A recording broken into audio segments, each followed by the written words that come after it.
ओम शांति। 22 दिसंबर के ईश्वरीय महावाक्य नंबर 1। देह अहंकार छोड़ देही अभिमानी बनो। अपने कल्याण के लिए याद का चार्ट रखो, खास याद में बैठो। याद से ही विकर्म विनाश होने हैं। नंबर 2। बाबा कहते इस यज्ञ में तुम्हारा पहला कायदा है, सब कुछ देखते हुए बुद्धि चलाए मान ना हो। एक बाबा की याद रहे।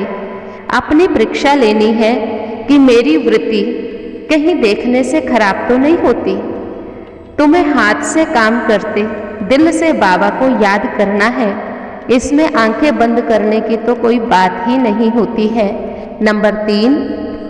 कहा जाता है हथ कारडे दिल यारडे, यानी करतार परमात्मा की तरफ हमारी दिल हो। कर्मेंद्रियों से कर्म करना है परंतु याद परमात्मा को करना है। जैसे स्त्री पति के लिए भोजन बनाती है, हाथ से काम करेगी परंतु बुद्धि में तो होगा ना मैं अपने पति के लिए भोजन बनाती हूँ। तो तुम भी बाबा की याद में रह करके सर्विस करो। नंबर 4। शिव बाबा सर्वशक्तिवान होते हुए भी बच्चों को कहता है मैं तुम्हारा ओबीडिएंट सर्वेंट हूँ। बच्चों को अर्थात आत्माओं को बाबा समझाता है, फिर भी हम आत्माएं परमात्मा को क्या कहती हैं? बाबा हमारा स्वीट फादर है, हमको ज्ञान और योग सिखलाता है। वो स्वीट फादर को फिर भी हम रेगुलर याद नहीं कर सकते। 12 घंटे कोई कहे मैं याद करता रहा, ऐसा नहीं है। माया घड़ी घड़ी बुद्धि योग हटा भी देती है। हमारी लड़ाई माया के साथ है। नंबर 5। शिव बाबा ने कहा अपनी डायरी बनाओ, उसमें अच्छी अच्छी बातें लिखो। जितना अच्छा लिखेंगे जो भी उसे पढ़ेगा वो भी अच्छा करेंगे। बुरा लिखेंगे तो पढ़ने वाले बुरा ही सीखेंगे। तो अच्छी अच्छी बातें लिखनी चाहिए, अपना चार्ट लिखना चाहिए। पढ़ने वाले देखने वाले प्रेरणा लेकर के अगर अच्छा जीवन बनाते हैं तो ये भी ओहो भाग्य हो जाता है ना। नंबर 6। आज इंसान इतना पत्थर बुद्धि हो गया है कि परमात्मा को सर्वव्यापी कह बैठा है। सर्वव्यापी परमात्मा नहीं, वह सर्वशक्तिवान है। इसीलिए तो कहता है मुझे याद करो। अगर वो सर्वव्यापी होता तो ऐसा क्यों कहता। नंबर 7। हम हैं खुदाई खिदमतकार सेल्वेशन आर्मी। हम इस समय बाबा के साथ पूरे भारत की खिदमत कर रहे हैं। जैसे गांधी जी ने भी फॉरेनर से छुड़ाया ना, परंतु उनको कोई सुख तो नहीं मिला और ही दुख हो गया, लड़ते झगड़ते रहते। बाबा कहे मैं तो आता हूँ रावण की जंजीरों से छुड़ाने के लिए, जिसके बाद तुम्हें सदा सुख मिलता है।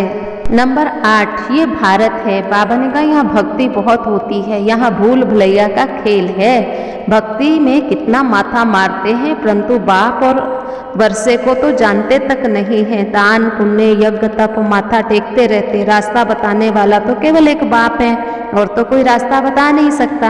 हाँ तुम बच्चे हो, सन शोज फादर कहा जाता है ना।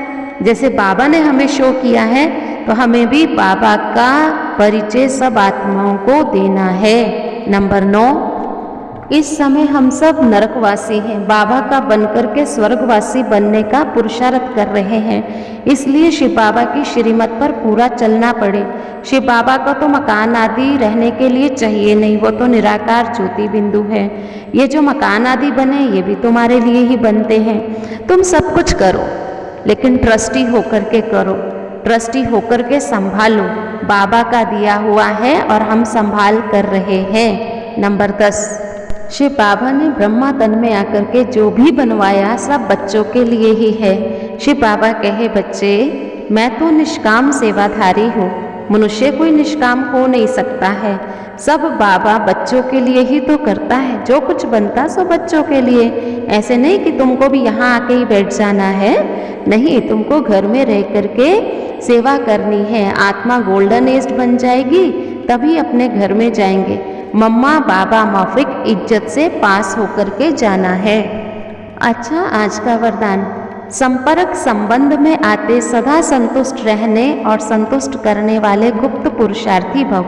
संगम युग संतुष्टता का युग है। यदि संगम पर संतुष्ट नहीं रहेंगे तो कब रहेंगे। इसलिए न स्वयं में किसी भी प्रकार की खिटपिट हो, न दूसरों के साथ संपर्क में आने में खिटपिट हो।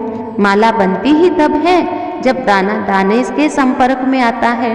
इसलिए संबंध संपर्क में सदा संतुष्ट रहना और संतुष्ट करना, तब माला के मन के बनेंगे। परिवार का अर्थ ही है सदा संतुष्ट रहने और संतुष्ट करने वाले। स्लोगन, पुराने स्वभाव संस्कार के वंश का भी त्याग करने वाले ही सर्वंश त्यागी हैं।